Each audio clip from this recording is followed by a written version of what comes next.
உங்கள் சத்யாவில் இப்பொழுது ஆடி அதிரடி தள்ளுபடி. தாரா, இன்னைக்கு கதைப்பம்மாவோட கெஸ்ட் யாருன்னு சொல்லிடலாமா?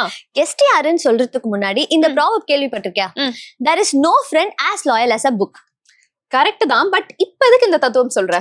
எதனாலன்னா இன்னைக்கு வரப்போற கெஸ்ட் வந்துட்டு லட்சக்கணக்கான புத்தகங்களை ஆவணப்படுத்தி பாதுகாக்கிற ரோஜா முத்தையா ரிசர்ச் லைப்ரரியோட டைரக்டர் தான் வரப்போறாரு. லெட்ஸ் வெல்கம் முனைவர் Sundar Ganesan to our show. Hello sir, வணக்கம். வணக்கம். எப்படி இருக்கீங்க? ரொம்ப நல்லா இருக்கேன். Thank you so much for joining with us, sir. And Roja Muthiah research library பத்தி நிறைய விஷயங்கள் கேட்கறதுக்காக இருக்கு. ஃபர்ஸ்ட் முதல்ல எப்படி இந்த லைப்ரரி உருவானது சார்? இது வந்து 1994 இந்த நூலகம் உருவாச்சு. அமரர் ரோஜா முத்தையா அவருடைய தனிநபர் சேகரிப்பு. கோட்டையூர்ல இருந்தவர் அவர். 92 அவர் இறந்துட்டார். அவர் இறந்து போகும்போது அவர் விட்டுட்டு போன இந்த சேகரத்தோடைய எண்ணிக்கை 1 லட்சம் ஆவணங்கள். 1 lakh. அந்த 1 லட்சம் ஆவணங்கள் அவர் இறந்ததுக்கு அப்புறமா அந்த ஃபேமிலி ஒரு அட்வர்டைஸ்மெண்ட் கொடுக்குறாங்க, ஃபேமஸ் லைப்ரரி ஃபார் சேல். அந்த அட்வர்டைஸ்மெண்ட்டை அம்பை அப்படிங்கிற ஒரு எழுத்தாளர் அதை பார்த்துட்டு அப்போ அவங்க சிகாகோவில் ஒரு ஃபெல்லோவாக இருக்காங்க. சிகாகோவில் போய் அங்கே இந்த அட்வர்டைஸ்மெண்ட்டை ரீச் பண்ணுறாங்க. அப்போ அங்கே ஜேம்ஸ் நெய்ங்கிறவர் ஒரு சவுத் ஏஷியன் பிப்ளியோகிராஃபராக இருக்கிறார். அவர்கிட்ட சொல்லும்போது அவர் அங்கே ஏகே ராமானுஜன் தமிழ் சொல்லி கொடுத்துட்டு இருக்காங்க. இவங்க எல்லாரும் சேர்ந்து ஒரு முடிவு எடுக்கிறாங்க, இந்த கலெக்ஷன் ரொம்ப முக்கியமான கலெக்ஷன், இதை கட்டாயமாக நம்ம பாதுகாக்கணும் அப்படின்னு ஒரு முடிவு எடுக்கிறாங்க. எப்படி அவங்களுக்கு இது ஒரு முக்கியமான கலெக்ஷன் தெரியும்னா, ஏற்கனவே அவங்களுடைய மாணவர்கள் இந்த கலெக்ஷனை பயன்படுத்தியிருக்காங்க. ஓகே. உலகத்துல இருந்து பல்வேறு பல்கலைக்கழகங்கள்ல இருந்து இங்க போய் படிக்க போவாங்க.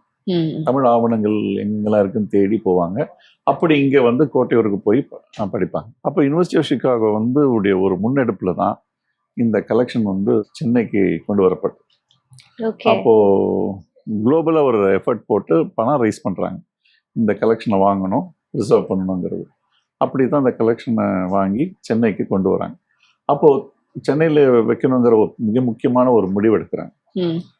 அப்போ இங்கே லோக்கலாக ஒரு கார்டியன் வேணும். அப்போ மொழி அறக்கட்டளைன்னு ஒன்று, அவங்களோட சேர்ந்து இதை தொடங்குறாங்க 94. தொடக்கத்தில் நானும் போய் அதில் அந்த நூலகத்தில் சேர்ந்தேன். அப்படித்தான் அந்த நூலகத்தினுடைய என்னோட பயணம் தொடருதாங்க. வாவ். சோ from 1994ல இருந்து இப்போ வரைக்கும் யூ ஆர் தி லைப்ரரியன். கிட்டத்தட்ட இட்ஸ் லைக் 32 இயர்ஸ்ல சார். வெல், நான் லைப்ரரின்னு அப்படின்னு சொல்ல முடியாது. அப்போ லைப்ரரி அசிஸ்டண்ட்டாக தான் நான் போய் சேர்ந்தேன். அவருடைய முதல் இயக்குனர் சங்கரலிங்கம்னு ஒருத்தர் இருந்தார். அவர் சென்னை பல்கலைக்கழகத்துல இருந்து ஒரு 3 வருஷம் லீவ் எடுத்துட்டு இதுக்கு இயக்குனராக இருந்தார். அப்போ 3 வருஷம் கழிச்சு அவர் இறந்து போயிட்டார். அதுக்கப்புறமா Theodore Baskaran chief post master ஜெனரலாக இருந்து ரிட்டையர் ஆனவர், அவர் அதுக்கு இயக்குனராக வந்தார். அவர் ஒரு 3 வருஷம் இருந்தார். அதுக்கப்புறமா நான் அதனுடைய பொறுப்பை நான் எடுத்துக்கிட்டேன். அண்ட் இப்போ வரைக்கும் இந்த 2026ல டோட்டலா எத்தனை ஆவணங்கள் இருக்கு சார்? தொடங்கும் போது 1 லட்சம் ஆவணங்களா இருந்தது. சிகாகோ பல்கலைக்கழகம் ஒரு 10 ஆண்டுகள் அவங்களோட ஒரு MOU போட்டிருந்தாங்க. அந்த 10 ஆண்டுகள் அது முடியறதுக்கு முன்னாடி மொழி அறக்கட்டளை விலகிடுறாங்க. 10 ஆண்டுகள் முடிஞ்ச உடனே அவங்களுடைய நோக்கம் என்னன்னா, இதுல இருக்கக்கூடிய முக்கியமான ஆவணங்களை நுண்படம் எடுக்கணுங்கிறது தான். நுண்படம் எடுத்தாச்சு, ஒரு காப்பி அவங்களுக்கு கொடுத்தாச்சு. அதனால அவங்களும் இதுல இருந்து விலகிட்டாங்க. விலகும்போது நாங்கள் ஒரு அறக்கட்டளையை தொடங்கணும், ரோஜா முத்தையா ஆராய்ச்சி நூலகம் அறக்கட்டளைங்கிற பேர்லயே தொடங்கணும். ஸோ இந்த அறக்கட்டளைக்கு முழுக்க பல்கலைக்கழகம் கிஃப்ட் பண்ணிட்டு அவங்க விலகிட்டாங்க. அப்புறமா நாங்கள் அதை எக்ஸ்பேண்ட் பண்ண தொடங்கணும். இந்த விரிவாக்கத்துல இன்னைக்கு உள்ள ஆவணங்கள் தொடர்ந்து வளர்ந்துட்டே இருக்கு. இன்னைக்கு 5.5 லட்சம் ஆவணங்கள் இருக்கு. இது உலகத்திலேயே மிகப்பெரிய தமிழ் ஆவண சேகரிப்பு. இன்னும் சொல்ல போனோம்னா இந்த single largest organised Tamil collection in the world. இதுல மிகவும் பழமை வாய்ந்த ஒரு ஆவணம்னா எந்த ஆவணத்தை சொல்வீங்க சார்? பழமையான ஆவணங்கள் பல ஆவணங்கள் இருக்கு. இப்போ சங்க இலக்கியம் நம்ம எடுத்துக்கிட்டோம்னா முதல் பதிப்புகள் எல்லாம் நீங்க பார்க்கலாம். முதல் பதிப்புகள் மட்டும் இல்ல, அதை தொடர்ந்து அடுத்தடுத்து வந்த பதிப்புகள் எல்லாம் பார்க்கலாம். ஸோ இந்த எல்லா பதிப்புகளும் ரொம்ப முக்கியமானது ஆராய்ச்சி. ரொம்ப நம்ம எல்லாருக்கும் பிடிச்சது திருக்குறள். நம்மளுடைய திருக்குறளுடைய ஃபர்ஸ்ட் எடிஷன் 1812 அந்த நூல் இந்த சேகரத்துல இருக்கு. 1812 ஓலைச்சுவடியில எப்படி இருந்ததோ அதே மாதிரி ரீப்ரொடியூஸ் பண்றாங்க தாள்கள்ல, பேப்பர்ல. அப்போ ஓலைச்சுவடியில வந்து புள்ளி வைக்கிற பழக்கம் இல்லை மெய் எழுத்துக்கு. ஸோ புக்ல வரும்போதும் மெய் எழுத்துக்கு புள்ளி இல்லாமையே பிரிண்ட் பண்றாங்க. கரெக்ட். ஸோ அப்படிப்பட்ட ஆவணங்களை இந்த கலெக்ஷன்ல நீங்க பார்க்க முடியும். ஸோ அதனால தான் இது ஒரு ஹிஸ்டாரிக்கல் கலெக்ஷன். ஹிஸ்டாரிக்கல் ஏன் சொல்லணும்னா நீங்க வந்து ஒரு லெகசியை பார்க்கலாம். ஒரு 300 ஆண்டுகளுக்கான அச்சு பண்பாட்டின் வரலாறை இதுக்குள்ள நம்ம எடுக்க முடியும். ஓகே. அண்ட் நீங்க பேசும்போது நீங்க அந்த புக்ஸை பத்தி எல்லாம் சொல்லும்போது நம்ம போய் பார்க்கணும் அப்படின்ட்டு ஆசையா இருக்கு சார். இப்போ ஒரு பார்வையாளரா வந்து நம்ம லைப்ரரியை பார்க்க முடியுமா மக்கள்? யார் வேணாலும் வந்து பார்க்கலாம். இந்த லைப்ரரி வந்து எல்லாருக்குமானது. எப்போ வேணாலும் வந்து பார்க்கலாம். ஆஃப்கோர்ஸ் நீங்க வேலை நாட்கள்ல திங்கள்ல இருந்து சனிக்கிழமை வரைக்கும் வந்து பார்க்கலாம். 9:30 5:30 மணி வரைக்கும் வந்து யார் வேணாலும் வந்து பார்க்கலாம். முன்கூட்டியே பெர்மிஷன் வாங்கிட்டாங்கன்னா அதுக்கேற்ற நேரத்தை நாங்கள் ஒதுக்குவோம். ஓகே. ஸோ இங்கே இந்த நூலகத்தில் இருக்க கலெக்ஷன் மட்டும் இல்லை, இதில் பல்வேறு பணிகள் இருக்கு. பாதுகாப்பு பணி, அதை டிஜிட்டைஸ் பண்றது, தாள்களை வந்து பாதுகாக்கிறது, கான்சர்வேஷன் லேப், அதுக்கப்புறமா தமிழ் எழுத்துரு கூடம்னு ஒன்று இருக்கு. 2 விதமான ஆராய்ச்சி மையங்கள் இருக்கு. அதில் ஒன்று வந்து சிந்துவெளி ஆய்வு மையம், இன்னொன்று பொதுவியல் ஆய்வு மையம். இந்த எல்லா ஆக்டிவிட்டீஸையும் நேரடியாக வந்து அவங்க வந்து பார்க்க முடியும். நாங்கள் ஒரு டூரே கொடுப்போம் அவங்களுக்கு. ஸோ கிட்டத்தட்ட ஒரு 30 வருஷமா ஒரு லைப்ரரியனா இருந்துட்டு இருக்கீங்க. நீங்க எவ்வளவு புத்தகங்கள் படித்திருக்கீங்க? அதாவது இது ஒரு நல்ல கேள்வி. லைப்ரரியில இருந்தா நிறைய புத்தகம் படிப்பாங்க அப்படிங்கிற ஒரு புத்தகம் படிக்கணும். நான் புத்தகம் படிக்கிறேன், அது வேற விஷயம். ஆனா லைப்ரரியில உட்கார்ந்து புத்தகம் படிக்கிறதுங்கிறது என்னால முடியாத காரியம். ஏன்னா அது மற்ற வேலைகள் இருக்கு இல்லையா, என்னுடைய வேலையை நான் பார்க்கணும்ல. ஸோ என்னுடைய படிப்பெல்லாம் வீட்டுக்கு போய் தான் இருக்கும். நிறைய புத்தகங்கள் அஃப்கோர்ஸ் படிக்க வேண்டியது இருக்கு, படிச்சுட்டு தான் இருக்கும், தொடர்ந்து படிக்கணும். பிகாஸ் யூஸ்வலா சொன்னோம் அப்படின்னா நீங்க சொன்ன மாதிரி தான் லைப்ரரியன் அப்படின்னா நிறைய புத்தகங்கள் படிச்சிருப்பாங்க. அவங்க வீட்லயே ஒரு செப்பரேட்டா ஒரு லைப்ரரி இருக்கும். அந்த மாதிரி ஒரு கற்பனைகள்லாம் சாதாரண மக்கள் வந்து அப்படி நினைப்பாங்க. நீங்க ஒரு புத்தகம் எடுக்கிறீங்கன்னு வச்சுக்கலாம், மேபி என்ன கைண்ட் ஆஃப் ஜானரா வேணா இருக்கலாம். எவ்வளவு நாட்கள் எடுக்கும் நீங்க படித்து முடிக்க? அது ஒரு புத்தகத்தை பொறுத்து இருக்கு. இப்ப நான் வந்து ஃபிக்ஷன் அவ்வளோவா படிக்க மாட்டேன், நான் ஃபிக்ஷன் தான் படிப்பேன். ஸோ எனக்கு வந்து ஒரு நல்ல புத்தகம் எடுத்தேன்னா ஒரு 4 மணி நேரத்துல இருந்து 2 நாள் 3 நாள் கூட ஆகும். அதாவது ஒரு காலகட்டத்தில் வந்து நான் என்னுடைய ஆராய்ச்சியெல்லாம் பண்ணும்போது ஒரு புத்தகத்துல சாயந்தரம் 6 மணிக்கு எடுத்தோம்னா நைட்டு 1 மணிக்குள்ள படிச்சு முடிச்சிட்டேன். அந்த மாதிரி ஒரு காலம் இருக்கு. இப்ப அந்த மாதிரி என்னால முடியறது இல்லை. ஸோ அதுக்கு ஏற்ற டைம் நான் எடுத்தேன். சார், இன்னொரு டவுட் வந்து எங்களுக்கு வருது. ஒரு பேப்பர்னா அதுக்கு ஒரு லைஃப் டைம் இருக்கும். ஸோ எப்படி வந்துட்டு RMRL வந்துட்டு அந்த பேப்பரை வந்து ப்ரிசர்வ் பண்றீங்க, அந்த ப்ராசஸை பத்தி சொல்ல முடியுமா? இது ரொம்ப முக்கியமான கேள்வி. என்னன்னா நீங்க புத்தக பாதுகாப்புன்னு வரும்போது 2 விதமான பாதுகாப்பு. ஒன்று அதனுடைய உள்ளடக்கம், கண்டென்ட், அதை பாதுகாக்கிறதுக்கு தான் நுண்படம் எடுக்கிறது, அதுக்கப்புறமா கணினிமயமாக்கப்படுறதெல்லாம் டிஜிட்டைஸ் பண்றது. புத்தகத்தையே பாதுகாக்க வேண்டிய ஒரு கட்டாயத்தில் இருக்கு. ஏன்னா காகிதத்துக்கு ஒரு ஆயுள் உண்டு. காகிதம்னு சொல்லும் போது 2 விதமான காகிதம் சொல்லலாம். ஒன்று வந்து 18ஆம் நூற்றாண்டுக்கு முன்னாடி செய்யப்பட்ட காகிதம், அதுக்கப்புறமா செய்யப்பட்ட காகிதம். 18ஆம் நூற்றாண்டுக்கு முன்னாடி உள்ளதெல்லாம் ரொம்ப நல்லா இருக்கும். ஏன்னா அப்ப வந்து பயன்படுத்தின ரா மெட்டீரியல் வந்து ரொம்ப பியூரா இருந்தது. காட்டன், தண்ணி, அதுக்கு தேவையான தண்ணி, இது எல்லாமே அந்த ப்ராசஸே ரொம்ப நல்லா இருக்கும். 18ஆம் நூற்றாண்டுக்கு அப்புறமா மாஸ் ப்ரொடக்ஷன் வரும்போது நமக்கு எல்லாம் பேப்பர் வந்து வெள்ளையா வேணும் அப்படின்னு நினைக்கிறதுனால அதுக்கு ஒரு சல்ஃபர்லாம் பயன்படுத்துவோம். அப்போ அது அமிலத்தன்மை கூடும். இந்த அமிலத்தன்மை அதில் இருக்கிறதுனால பேப்பர் வந்து நாளடைவில் பழுப்பு நிறமாகி அது உடையும். அதுக்கு ஏன்னா அந்த கெமிக்கல் பாண்டிங் வந்து வீக் ஆயிரும். அது மட்டும் இல்லாமல் டெம்பரேச்சர், ஹியூமிடிட்டி, இந்த ஈரப்பதம்லாம் இருக்கு இல்லையா, இதெல்லாம் வந்து அதில் இன்ட்ராக்ட் பண்ணி பேப்பருடைய லைஃப் வந்து குறைஞ்சிரும், சீக்கிரமாக சிதிலமடையும். அதை தடுக்கிறது தான் இந்த கான்சர்வேஷன் ப்ராசஸ். அதை இன்டர்வெயின் பண்ணி அதில் இருக்கக்கூடிய அமிலத்தன்மையை நீக்கணும். அதுக்கப்புறம் அதை வலு சேர்க்கணும். அதை வலு சேர்க்கறதுக்கு வந்து வெளிநாட்டிலேருந்து நாங்கள் சில அதுக்குன்னு பேப்பர் இருக்குது. அது ரொம்ப காமன் நேம் வந்து ஜாப்பனீஸ் டிஷ்யூன்னு சொல்லுவாங்க, இல்லைன்னா செல்லோஸ் அசட்டேட் பேப்பர்னு சொல்லுவாங்க. அந்த பேப்பரை வாங்கி நாங்கள் ஒன்று மேலே ஒன்று வச்சு ஒட்டுவோம். அது பயன்படுத்துகிற பசை கூட அமிலத்தன்மை இல்லாததாக இருக்கும். கான்சர்வேஷன் ப்ராக்டிஸில் வரும்போது அமிலம் இல்லாத பொருட்களை மட்டும்தான் பயன்படுத்தணும். அது மட்டும் இல்லை, எந்த டெக்னிக் பண்ணாலும் இப்போ நான் ஒரு பேப்பருக்கு மேலே வலு சேர்க்குறேன், படிக்கிறதுக்கான முடியணும், டிரான்ஸ்பரண்டாக இருக்கணும், அதே நேரத்தில் வலுவும் சேர்க்கணும். இந்த டெக்னிக் வந்து ஒரு 50 வருஷம் கழிச்சு 100 வருஷம் கழிச்சு ஒருவேளை வேற டெக்னிக் வந்ததுன்னா இதை எடுத்துடுற மாதிரி இருக்கும். சில இடங்கள்ல லேமினேட் பண்றாங்க. அந்த லேமினேட் பண்ற ப்ராசஸ் இருக்கு இல்லையா, அது என்ன ஆகும், பிளாஸ்டிக் அதில் இருக்கக்கூடிய அடசிவ் பசை, இந்த பேப்பர் எல்லாம் ஒன்றா ஒட்டிக்கும். ம். எல்லாமே சேர்ந்து ஒரு சிங்கிள் காம்பவுண்டாக மாறிடும் கெமிக்கல் ப்ராசஸில். நாளடைவில் அது உடஞ்சிரும், ஃப்ளேக் ஆகி உடையும். அதனால லேமினேட் பண்ணவே கூடாது. ம். அதுக்கு வேற டெக்னிக் இருக்கு. அந்த மாதிரி டெக்னிக் சொல்லி கொடுக்கறதுக்கு ஆட்கள் இருக்காங்க, நாங்களாம் இருக்கிறோம். எப்போ வேணாலும் எங்ககிட்ட அட்வைஸ் கேட்கலாம். ஓகே. பட் இப்ப நீங்க சொல்ற டெக்னிக்ஸ்லாம் ஃபாலோ பண்ணும்போது இந்த எழுத்துக்கள்லாம் இப்போ ஒரு பேப்பர் ஒட்டி இருந்துச்சு அப்படின்னாலே மறைய ஆரம்பிக்கணும் சார். மறைய ஆரம்பிக்கிறதெல்லாம் வந்து தடுத்துடலாமா? அதுக்கப்புறம் பூச்சிகள், இன்செக்ட்ஸ்லாம் வந்து உள்ள வந்துரும் இல்லையா?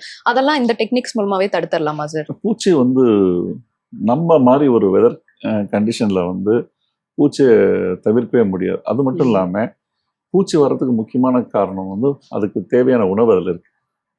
உணவு வந்து எந்த எந்த ஃபார்ம்ல இருக்குன்னா, புத்தகத்திலேயே வந்து அந்த செல்லோஸுங்கிறது வந்து அதுக்கு பிடிக்கும். அதில் இருக்க பசை இருக்கு இல்லையா, அது ரொம்ப பிடிக்கும். அதுக்காக தான் அது வரும். எஸ்பெஷலி நீங்க வந்து ராமபான பூச்சின்னா சில்வர் ஃபிஷ்னு சொல்லுவாங்க, ராமபான பூச்சின்னு தமிழ்ல சொல்லுவாங்க. அது போரர்ஸ், அந்த மாதிரி பூச்சிகள் வந்து அதில் அட்ராக்ட் ஆகி வரும்.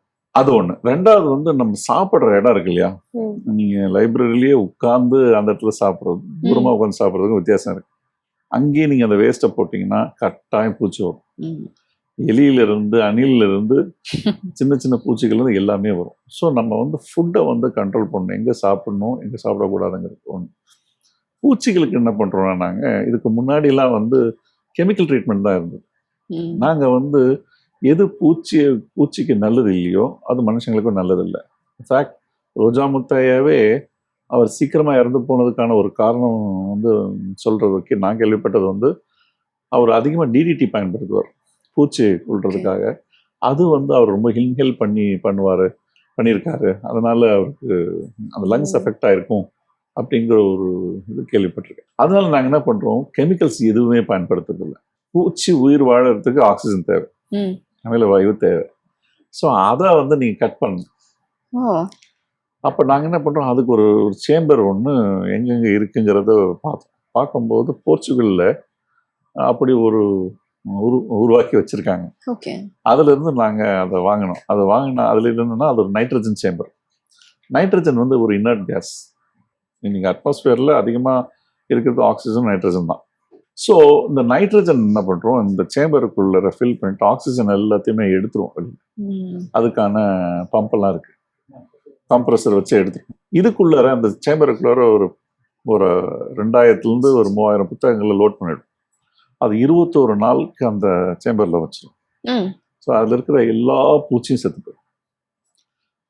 பூச்சியோட தன்மை என்னன்னா, அது சாகத்துக்கு முன்னாடி முட்டை போடும். முட்டை போட்டதுன்னா அதனுடைய நல்ல கண்டிஷன் வரும்போது அது திருப்பி பூச்சி வரும். இந்த 21 நாள் வைக்கிறதுல அந்த முட்டையினுடைய தன்மையும் அழிஞ்சு போயிடும். அதனால தான் 21 நாள் வைக்கிறது. ஸோ இந்த மாதிரி ஒரு ப்ராசஸ் எனக்கு இந்தியாவில் ஃபர்ஸ்ட் நம்ம தான் அதை வந்து செஞ்சோம். இதை பார்த்துட்டு மற்ற இடங்கள்ல ஐஜிஎன்சி எல்லாம் வாங்கியிருக்காங்க.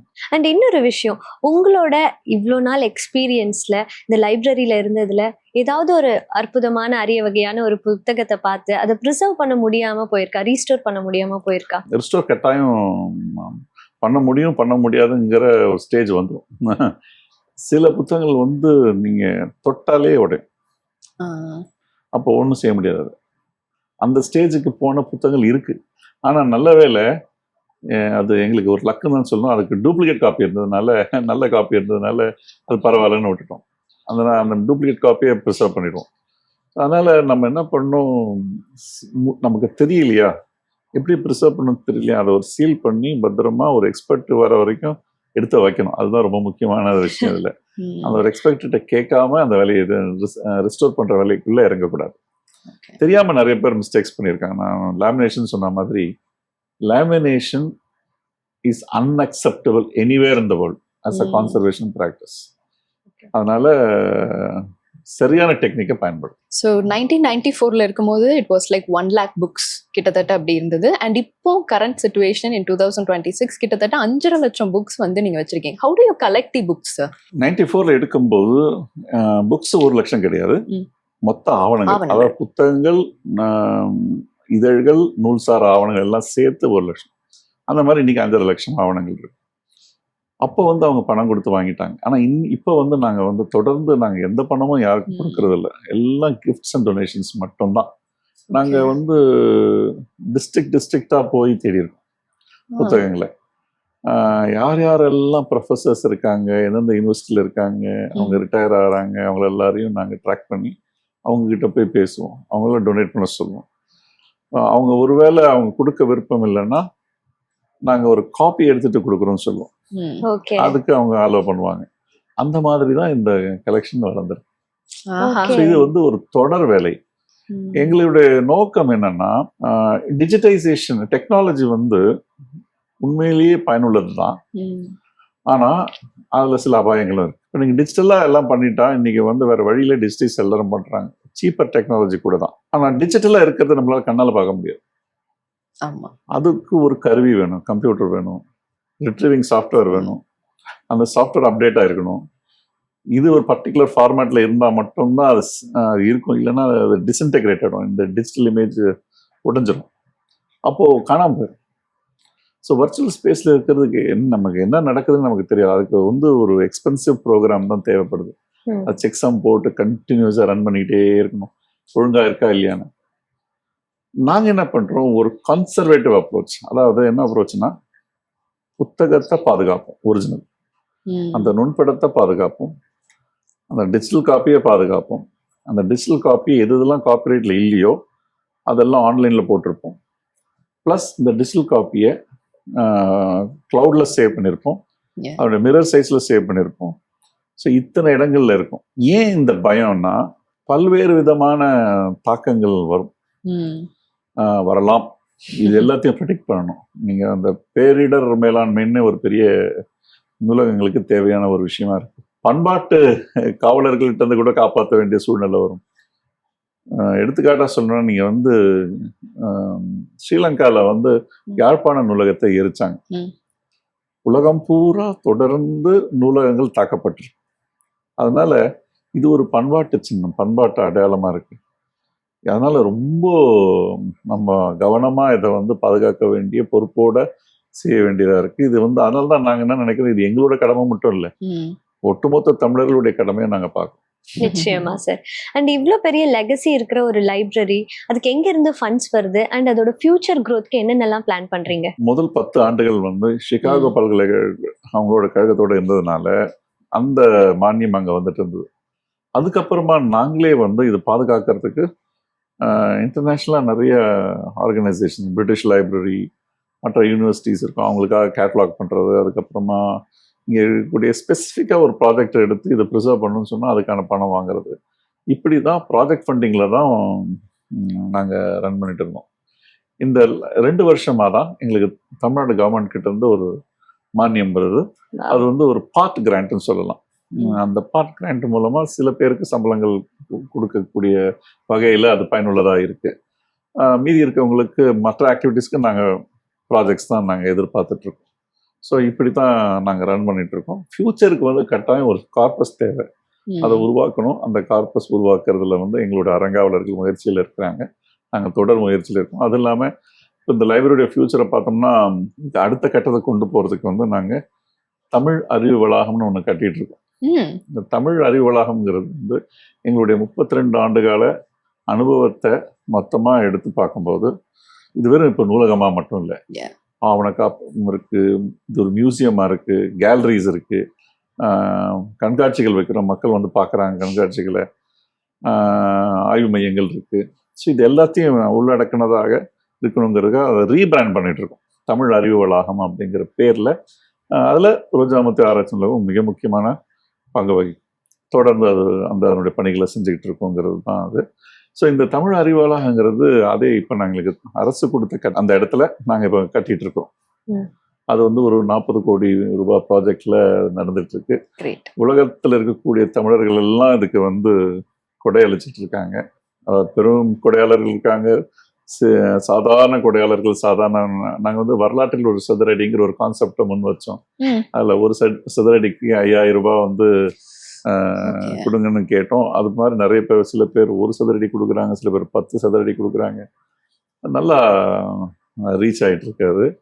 என்னென்னா, இந்த தமிழ் அறிவு வளாகம்னு சொல்லும்போது இது வந்து என்னமோ ஒரு தனியப்பட்ட ஒரு தனியார் நூலகத்துக்கு மட்டும் சொந்தமானது, நான் 10 பேர் வரதா இல்லை. இது தமிழ்ல இருக்கக்கூடிய 360 டிகிரி ஆஸ்பெக்ட்ஸ் அது எல்லாத்துக்குமே அத்தனை பரிமாணங்களையும் இதில் நீங்கள் பார்க்க முடியும், ஆராய்ச்சி பண்ண முடியும். சப்போஸ் யாருக்காச்சும் ஏதாவது கேள்வி இருந்ததுன்னா அவங்களுடைய வரலாறு தெரிஞ்சுக்கணும், அவங்கள பற்றி அவங்களுடைய பூர்வீகத்தை தெரிஞ்சுக்கணும், தமிழில் இருக்கக்கூடிய ஒரு பர்டிகுலர் ஆஸ்பெக்டை பற்றி தெரிஞ்சுக்கணும்னா இங்கே வரும்.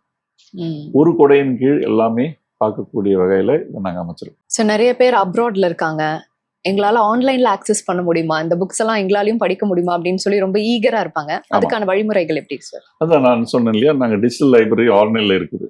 எதெல்லாம் காப்பிரைட்ல இல்லையோ அதெல்லாம் ஆன்லைன்ல நாங்கள் போட்டிருக்கோம். யார் வேணாலும் பார்க்கலாம், உலகத்துல யார் வேணாலும் அதை எடுத்து பார்க்க முடியும். இது ஃப்ரீ, யாருக்கும் இது எந்த விதமான கட்டணமும் இல்லை, ஒரு கட்டணமும் கிடையாது. ஓகே. ஸோ இன்னைக்கு இதனுடைய பிரின்சிபல் பார்த்தீங்கன்னா கிட்டத்தட்ட பிரிட்டிஷ் நூலகம் எப்படி இருக்கோ இங்கிலாண்டில் அதே மாதிரி இது இருக்கும். அந்த மாடலில் இன்னும் ஒரு படி மேலே என்னன்னா, நாங்கள் எல்லாத்தையுமே ஆன்லைனில் போட்டுட்டோம். இன்னும் அவங்க போடவே இல்லை. அவங்களோட பல கேட்டலாக் இருக்குது, சில கலெக்ஷன்ஸ் மட்டும்தான் ஆன்லைனில் இருக்குது. இங்கே இருக்கக்கூடிய மொத்த புக் கலெக்ஷன் கார்பரேட்டில் இல்லாதது இதழ்கள் எல்லாத்தையுமே நாங்கள் போட்டுட்டோம். வீட்டுக்கு ஒரு மரம் வளர்ப்போம், ஊருக்கு ஒரு நூலகம், இப்ப எல்லார் கையிலயும் ஒரு போன் வந்து விட்டது. போன் வந்ததுக்கு அப்புறமா வந்து எதா இருந்தாலும் ஜெமினி கிட்ட பேசிக்கிறோம், ஏஐ கிட்ட நாங்க பேசிக்கிறோம் அப்படின்னு போயிடுறாங்க. நூலகத்துக்கு வந்து 1994 இருந்து பார்த்தோம் அப்படின்னா கம்பேரிங் திஸ் இயர்ஸ் மக்களோட வருகை எந்த அளவுக்கு இருக்கு சார்? ஹவு மச் பெர்சன்டேஜ் இருக்குன்னு பார்க்கலாம். எங்களுக்கு தொடர்ந்து ஒரு வருஷத்துக்கு நாங்கள் பார்த்தோம், எங்களுடைய ஸ்டாட்டிஸ்டிக்ஸ் படி பார்த்தோம்னா 10,000 பேர் வராங்க. அப்போ இவங்க எல்லாருமே வந்து சும்மா வரல, இல்லை ஏதோ ஒரு விதமான ஆராய்ச்சி பண்ண வராங்க. ஆராய்ச்சிங்கிறது வந்து தொடர்ந்து நடக்கிற ஒரு விஷயம்தான்.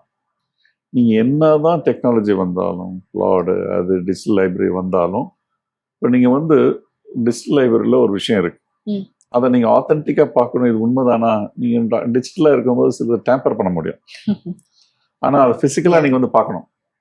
ஒரு ஆய்வாளராக அவங்க ஃபிசிக்கலாக வந்து பார்க்க வேண்டிய ஒரு கட்டாயம் இருக்குது. அப்போ வந்து பார்க்கறதுக்கு அந்த கலெக்ஷன் இங்கே இருக்கணும் இல்லையா? ஸோ அப்படி வருவாங்க. அது மட்டும் இல்லாமல் இது ஒரு ஃபேஸ், டெக்னாலஜிக்கலில் இது ஒரு ஃபேஸ். இந்த ஃபேஸில் வந்து இந்த மாற்றங்கள் நடந்துக்கிட்டு இருக்கும்போது ஒரு தொய்வு இருக்கலாம், திரும்பியும் அது நிலநாட்டிக்குங்கிறது தான் என்னுடைய கருத்து. ஏன் நான் உறுதியாக சொல்கிறேன்னா, நீங்கள் வந்து இன்டர்நேஷ்னலாக சில விஷயங்களை நம்ம பார்க்கணும். பிரிட்டிஷ் நூலகம் ஏன் அவங்க ஃபிசிக்கல் கலெக்ஷனை இன்னும் வச்சுருக்காங்க? சைனாவில் ஏன் வந்து அதுக்கு ஃபண்ட் பண்ணுறாங்க, அதாவது ஃபிசிக்கல் கலெக்ஷனை வளர்க்குறாங்க?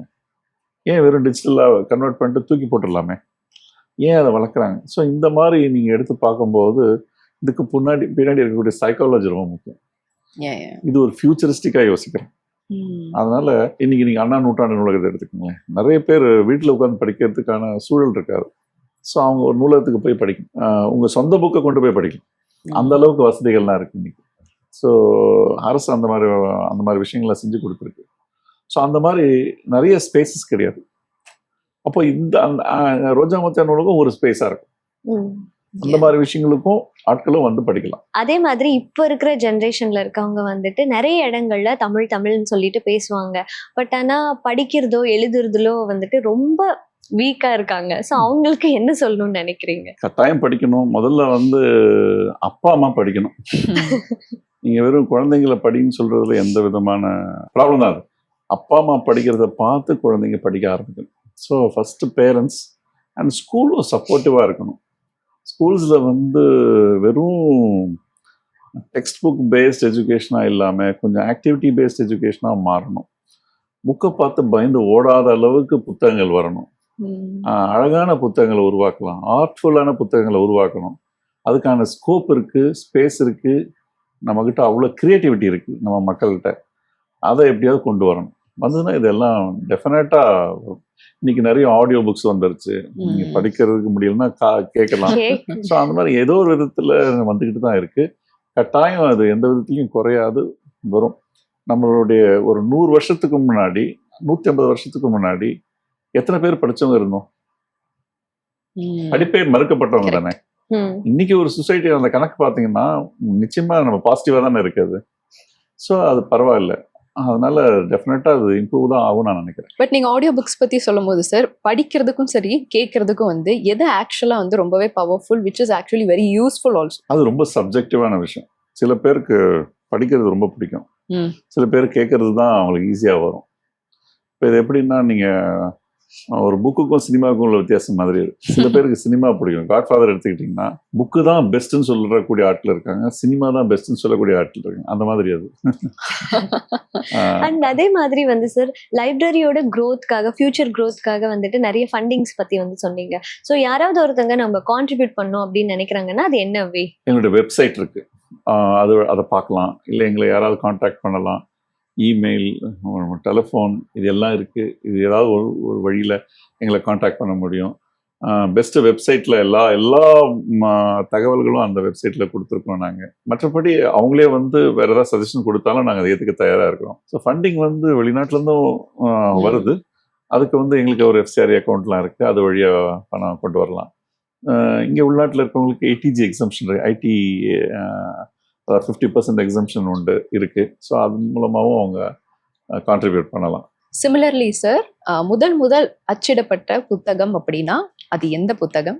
தெற்காசியாவிலேயே முதல்ல எந்த மொழியில் பிரிண்ட் ஆகுதுன்னா தமிழ் மொழி தான். Yes yes. அது 1565 வந்துடுது. அது வந்து முதல்ல வந்து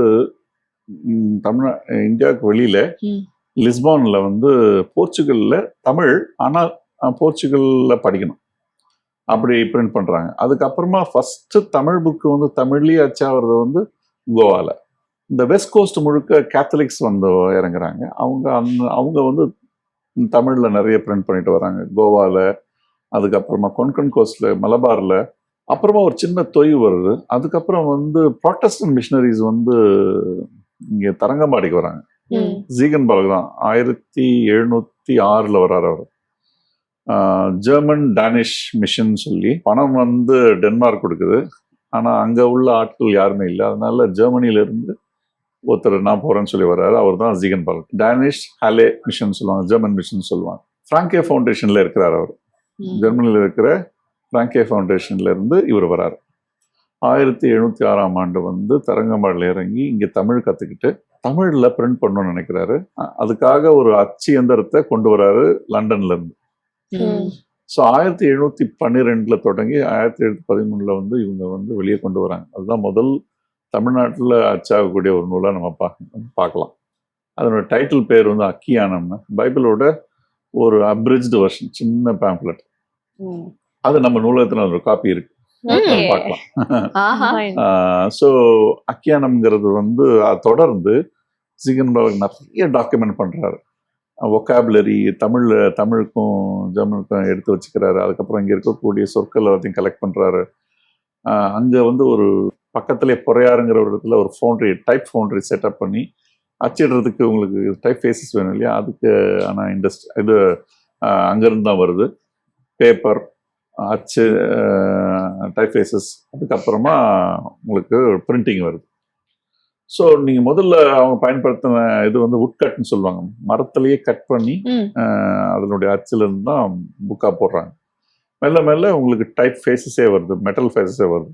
அதுக்கப்புறம் அங்கேருந்து ஒரு மேகசினே ரன் பண்ணுறாங்க. இன்ஃபேக்ட் அவருடைய கலெக்ஷன் நிறைய அங்கே எடுத்துகிட்டு போயிட்டாங்க, ஜெர்மனியில் இருக்குது. இங்கே வந்து ஒரு கலெக்ஷன் எரிஞ்ச போயிடுச்சு, தீயில விபத்தில் எரிஞ்சு போனதுனால ரொம்ப எதெல்லாம் தொலைஞ்சு நமக்கு தெரியாது. ஸோ நிறைய பாம்லீஃப் மேனுஸ்கிரிப்ட்ஸும் கையெழுத்து பிரதிகள்லாம் அங்கே எடுத்துகிட்டு போய் வச்சுருக்காங்க. இங்கே பிரிண்ட் ஆன 18ஆம் நூற்றாண்டில் பிரிண்ட் ஆன புத்தகங்கள்லாம் இங்கே இல்லைன்னா நம்ம பயப்பட வேண்டியதில்லை, அதெல்லாம் அங்கே இருக்கு ஒரு காப்பி. ஸோ நம்ம அந்த டைம்ஸ்ல பார்த்தோம் அப்படின்னா எம்ஜிஆர் அவர்களா இருக்கட்டும், இல்லை பேரறிஞர் அண்ணா அவர்களா இருக்கட்டும், அவங்க வீட்லேயே வந்து நூலகம் வந்து வச்சிருப்பாங்க. ஸோ எப்பெல்லாம் அவங்களுக்கு டைம் கிடைக்குதோ அப்பெல்லாம் வந்து ஒரு புத்தகத்தை எடுத்து படிப்பாங்க. பட் இப்போ இருக்கக்கூடிய ஸ்டூடெண்ட்ஸை நம்ம பார்த்தோம் அப்படின்னா இருக்கிற புக்கே படிக்கிறதுக்கு எங்களுக்கு நேரம் இல்லை, இதில் வேற நூலகத்துக்கு நாங்கள் வந்து எப்படி படிக்கிறது, இல்லை ஆன்லைன் வழியாக வந்து எப்படி ஆக்சுவலாக ஒரு எஜுகேஷன் அப்படிங்கிற விஷயத்த நம்ம லைப்ரரி அப்படிங்கிற ஒரு விஷயத்தோட கனெக்ட் பண்ணி ஸ்டூடெண்ட்ஸ் வந்து இருக்கணும்னு நினைக்கிறீங்க சார்? அது இன்டெகிரேட் பண்ண வேண்டியது தான். ஸ்கூல்ஸில் நிறைய ஸ்கூல்ஸில் வந்து லைப்ரரி கிடையாது, சில ஸ்கூல்ஸில் லைப்ரரிஸ் உண்டு, அட்டாச் பண்ணியிருப்பாங்க. ஆனால் அது பெரும் செலவு தான் ஒரு பள்ளிக்கு. பட் இருந்தாலும் அது ஒரு நல்ல இன்வெஸ்ட்மெண்ட், கட்டாயம் அதை செய்யணும். அதுக்கு லைப்ரரி பீரியட்ஸ்னு ஒதுக்கணும். லைப்ரரியன்ஸ் வந்து சைல்டு ஃப்ரெண்ட்லி லைப்ரரியன்ஸ் வேணும், இல்லைன்னா அது ரொம்ப சிக்கலான விஷயம். ரொம்ப ரூல்ஸ் பேசுகிற ஆளாக இல்லாமல் அவங்களுக்கு ஏற்ற மாதிரி பழகணும். டீச்சர்ஸுமே அதை என்கரேஜ் பண்ணணும். நான் வெளிநாட்டில் சில இடத்துல கவுண்டி லைப்ரரிஸ்லாம் போயிருக்கேன். குழந்தைங்களுக்கு வந்து ஒர்க் ஷாப் நடத்துவாங்க. சாட்டர்டே சண்டேல ஒர்க் ஷாப் நடத்துவாங்க அந்த லைப்ரரியில். அவ்வளோ பியூட்டிஃபுல்லாக சின்ன சின்ன விஷயங்களா இருக்கும். ஒரு பேஜ் படிச்சா அதுக்கு ஒரு சர்டிஃபிகேட் கொடுப்பாங்க. அந்த மாதிரி இன்சென்டிவ்ஸ் கொடுக்கணும். இது மாதிரி நீங்க ரீடிங் கல்ச்சரை வளர்க்க முடியும். அப்படிப்பட்ட பசங்க எப்படின்னா, நீங்க கொஞ்சம் கொஞ்சமா லைப்ரரியை யூஸ் பண்ணும்போது ஒரு புத்தகத்தை எடுக்கிறாங்க, ஒரு வாரத்துல முடிக்கிறாங்க. அப்புறம் அந்த அந்த ஹேபிட் கொஞ்சம் கொஞ்சமா பெட்டர் ஆகிட்டே இருக்குது. அப்புறம் அவங்களோட படிக்கிறதுனுடைய வேகம் அதிகமாகுது. ஸோ ஒரு வாரத்துல 2 புக்கு 3 புக்கெல்லாம் படிக்கிற குழந்தைங்கள்லாம் இருக்கு. ஸோ அந்த மாதிரி இங்க செய்யலாம் ஒண்ணு. ரெண்டாவது, இங்க ஒரே அடியா நம்ம மோசம்னு சொல்ல முடியாது. அந்த காலத்துல படிப்பு வந்து இந்த காலத்துல படிக்க மாட்டாங்கிறது வந்து முழுசா என்னால் ஏற்றுக்க முடியல. ஏன்னா இன்னைக்கு பெரிய பெரிய புத்தகம் படிக்கிறாங்க. ஒவ்வொரு இங்கிலீஷ் நாவல்ஸ்லாம் பார்த்தீங்கன்னா ஃபிக்ஷன்லாம் அவ்வளோ பெருசா இருக்கும். அதெல்லாம் படிக்கிறாங்க இல்லையா? ஸோ அதனால அது ஒன்றும் ரெண்டுமே கலந்து தான் இருக்கு. பட் நம்ம என்கரேஜ் தொடர்ந்து பண்ணணுங்கிறது தான் முக்கியம். ஆனால் முன்னாடி சொன்ன மாதிரி அப்பா அம்மா முதல்ல படிக்கணும். படின்னு சொல்றதை விட நம்ம படிச்சோம்னா குழந்தைங்க எடுத்து பார்த்து படிக்கும். they like to imitate. கண்டிப்பா.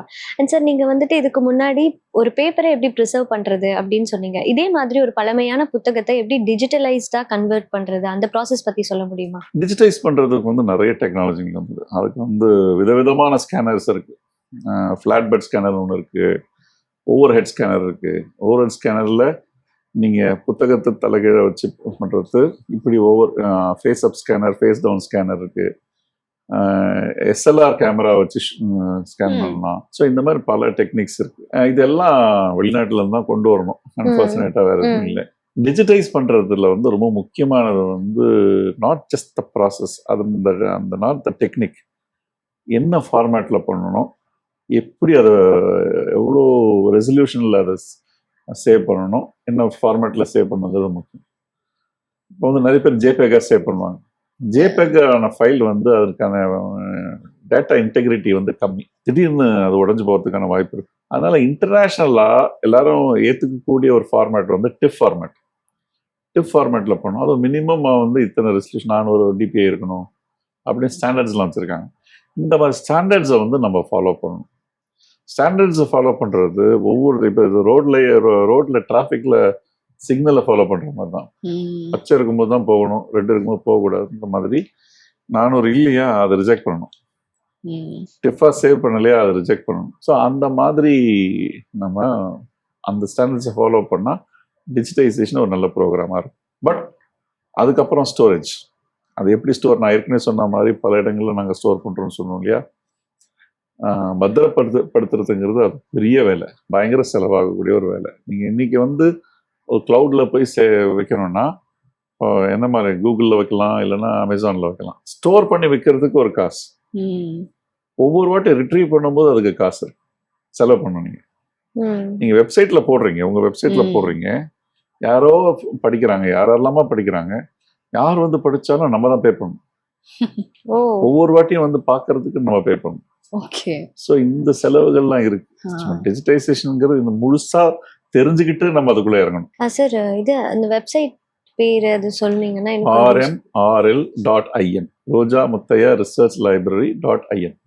Okay, fine. அதோட ஷார்ட் ஃபார்ம் rmrl.in. அவ்வளவுதான். அதுக்குள்ள போனா அதுவே உங்களுக்கு செல்ஃப் எக்ஸ்பிளனரியா இருக்கும், பார்க்கலாம். ஸோ RMRL-ஓட ஃபியூச்சரை வந்து நாங்க பார்க்க ரொம்ப ஈகரா இருக்கோம். And also what's its vision sir? The vision is, as I said, தமிழ்ல இருக்கக்கூடிய ரிசோர்சஸ் எல்லாம் ஒரு இடத்துல வந்து சேர்க்கணும். உலகத்துல இருக்கக்கூடிய தமிழர்கள்லாம் இதை வந்து பயன்படுத்தணும். இது ஒரு ஒன் ஸ்டாப் பிளேஸா இருக்கணும்.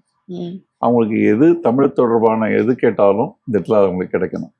வரலாறா இருக்கலாம், பண்பாடா இருக்கலாம், இல்லை ஏதோ ஒரு சின்ன விஷயம். இப்போ நீங்கள் வந்து தேடக்கூடிய விஷயங்களை பார்த்தீங்கன்னா அமேசிங். ஒவ்வொருத்தரும் வந்து தேடக்கூடிய விஷயம் எதை பற்றி, சமயம் தொடர்பாக தேடுவாங்க, வரலாறு தொடர்பாக தேடுவாங்க, ப்ரீ ஹிஸ்டரி தொடர்பாக தேடுவாங்க, ஆர்கியாலஜி, எல்லாமே இதுக்குள்ள இருக்கு. இவ்வளவு நேரம் ரொம்ப அழகா நாங்க கேட்ட கேள்விகள் மட்டும் இல்லாம நிறைய இன்ஃபர்மேட்டிவான விஷயங்களை இன்னைக்கு நாங்க தெரிஞ்சுக்க ரொம்பவே யூஸ்ஃபுல்லா இருந்தது sir. Thank you for joining with us today. Thank you very Thank you, sir. Much.